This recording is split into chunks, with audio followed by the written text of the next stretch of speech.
Sir నమస్తే అండి. ఏం చేస్తుంటారు మీరు? నేను ఎల్ఐసి చేస్తాను. ఎల్ఐసి చేస్తుంటారు. సార్ ప్రస్తుతం కూటమి ప్రభుత్వం అధికారంలోకి వచ్చి 20 నెలలు గడిచిపోయింది. ఇంకొక 4 నెలలు అయితే 2 years కంప్లీట్ అవుతుంది. అసలు ఎలా ఉందంటారు పరిపాలన అనేది?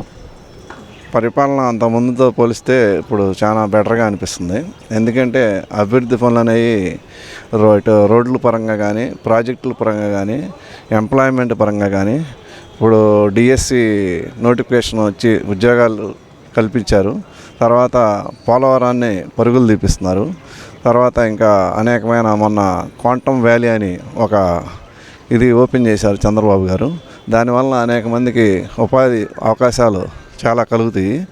ఇక అభివృద్ధి అనేది గత ప్రభుత్వంతో పోలిస్తే అది పరుగులు పెట్టిస్తున్న ఉమ్మడి దీని ఉండటం వలన ఈ అభివృద్ధి అనేది కేంద్ర ప్రభుత్వం కూడా సహకారంతో బాగా చేస్తున్నారు. దానికి కేంద్ర ప్రభుత్వం కూడా సహకరిస్తున్నారు. ఇంతకుముందు ఏంటంటే ఎంతసేపటికి దాచుకోవటం ఈ తప్పితే వేరే అభివృద్ధి అనేది జరగలేదు. ఇప్పుడు ఈ 20 నెలల కాలంలో పరుగులు పెట్టిస్తున్నారు. కాకపోతే దీన్ని చూసి ఓర్వలేక ఈ కులాల మీద చిచ్చు పెట్టి దాన్ని చేయాలని చూస్తున్నారు. అది కూడా ప్రజలు గమనించి దాన్ని ఎవరు అభివృద్ధి చేస్తున్నారు, ఎవరు చేయట్లేదని చూసుకుని దాన్ని బట్టి మనం చేస్తే బాగుంటుందని నా ఉద్దేశం. అంటే ఇక్కడ మరి వైసీపీ నాయకులు కానీ లేదంటే కనుక వైసీపీ అధినేత జగన్మోహన్ రెడ్డి గారు అంటుంది ఏంటంటే రాష్ట్రంలో సంక్షేమం లేదు, అభివృద్ధి లేదు, మొత్తం సంక్షోభం మాత్రమే ఉందనేది ఆయన పదే ఉచ్చరిస్తున్న పదం సార్. మరి దాన్ని ఎలా చూడాలంటారు? సంక్షేమం లేకపోవడం అనేది ఏమీ లేదు. అంతకుముందు 3,000 వచ్చే పెన్షన్ని 4,000 రూపాయలుగా చేశారు. అది ఏ రాష్ట్రంలోనూ ఇంత పెన్షన్ అనేది ఇవ్వటం జరగట్లే, ఎంత అభివృద్ధి చెందిన రాష్ట్రాలైనా కానీ. ప్లస్ ఇంకోటి ఏంటంటే ఆర్టీసీలో ఉచిత ప్రయాణం అనేది కల్పిస్తున్నారు. అదొకటి ఆడవాళ్ళకి మంచి వరంగా చెప్పచ్చు.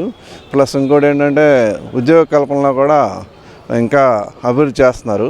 అన్ని రకాలుగా అన్ని ప్రాంతాలని సమదృష్టితో చూసి అభివృద్ధి చేయడం జరుగుతుంది.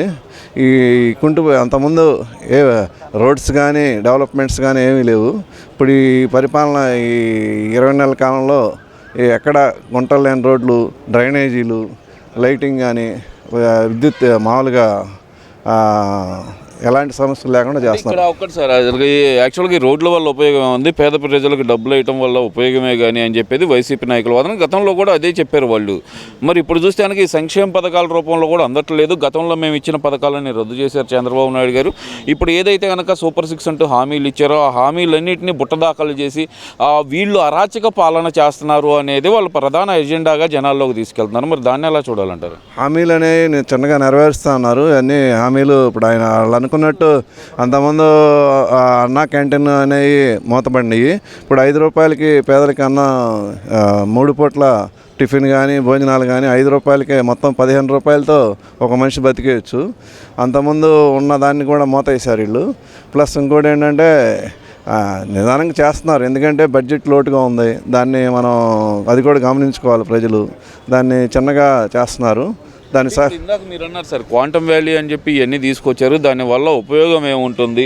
మరి ఏదైతే కనుక గతంలో కూడా గూగుల్ డేటా సెంటర్ని కూడా మేమే తీసుకొచ్చాం, కానీ ఇవన్నీ మేము తీసుకొచ్చినట్టు మీద వీళ్ళు పేర్లు వేసుకోవడం తప్పితే వీళ్ళు చేస్తుంది ఏమీ లేదనేది ఆ నాయకులు వాదన సార్. ముందు 5 సంవత్సరాలు ఒక ఉద్యోగం అనేది కూడా కల్పించలేదు. ఎంతసేపు బటన్ నొక్కటం ఇది చేయడం తప్పితే దాన్ని ఇదేం చేయలేదు. ఇప్పుడు వీళ్ళు ఏంటంటే దీన్ని ఆచరణ రూపంలో పెట్టి చూపిస్తున్నారు ఈ ప్రభుత్వం. అది చిన్నగా ప్రజలు కూడా గమనిస్తున్నారు. కావున దీనికి ఇబ్బంది ఉండదు. అంటే ఇప్పుడు వాళ్ళు చెప్తున్నారు కదా సార్, రాష్ట్రంలో అనేది రెడ్ బుక్ రాజ్యాంగం అమలు అవుతుంది, దాంట్లో భాగంగానే మా నాయకుల మీద దాడులు కానీ లేదంటే కనుక అరాచకాలు పెరిగిపోయినాయి రాష్ట్రంలో అంటున్నారు కదా సార్. మరి రెడ్ బుక్ రాజ్యాంగం అంటే ఆయనే తీసుకొచ్చి లోపలేయమని లేకపోతే లోకేష్ గారు ఇట్లా చెప్పలేదు. ఎవరైనా తప్పు చేసిన వాళ్ళు ఉంటే దాన్ని ఇది చేస్తూ ఉంటున్నారు, కానీ దాన్ని వేరే విధంగా అర్థం చేసుకోకూడదు. అదే కాకపోతే ఏంటంటే కొంతమంది నోటి దూలం వలన వాళ్ళకి అంతకు వాళ్ళు తెచ్చుకుని వాళ్ళు చేసిన అవినీతి పనుల వలన లోపలికి వెళ్తున్నారు తప్పితే వీళ్ళు కేవలంగా వాళ్ళని కావాలని అరెస్ట్ చేయట్లేదు, ఏం చేయట్లేదు. దానివల్ల ప్రజలకు వచ్చిన ఇబ్బంది ఏమీ లేదు.